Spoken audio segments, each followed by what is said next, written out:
go to the statistics that ASEC Dexter shared. So ASEC Dexter, can you give us an idea? Is this accurate? In 1 year alone, more than 400 suicides, and then more than 2,000 attempted suicides.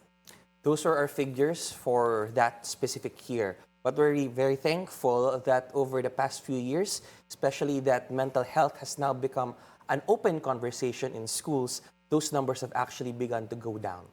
I guess for the parents also to know what to avoid or how to make sure that at least the environment can discourage suicides. Can you give us an example of the cases of suicides in the past? What were the means that were employed to attempt or commit suicide? And what were the common reasons for committing suicide or attempting suicide? For our viewers watching, this is a trigger warning.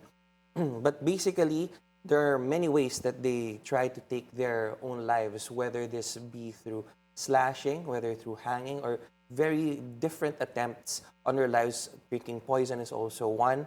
And in terms of the reasons, there are quite a lot of reasons. It's a range, mainly in terms of personal difficulties, relationship problems, lack of support. So these are some of the challenges that our learners face on a daily basis.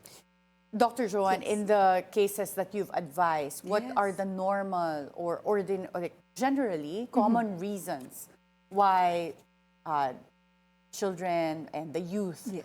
get depressed and think about suicide? Yes, attorney. Apart from what ASEC Dex has mentioned already, it's always an interplay of all of these factors. We call it the bio-psychosocial spiritual approach and understanding of why this happens. So biologically, it is backed by science that when someone feels stressed or anxious or faces a lot of challenges in life, there can be problems or it can trigger some changes in our brain chemistry and neural circuits can be affected. So there's a decrease in serotonin specifically, dopamine levels may be affected. Psychologically, attorney, it has been shown that it can also be due to the resources, internal resources of an individual or the student, like for example, the coping skills, coping strategies, the strengths of an individual, resilience, and support. In terms of support, as mentioned by ASEC, the availability of social support from the school, from the family, from the community.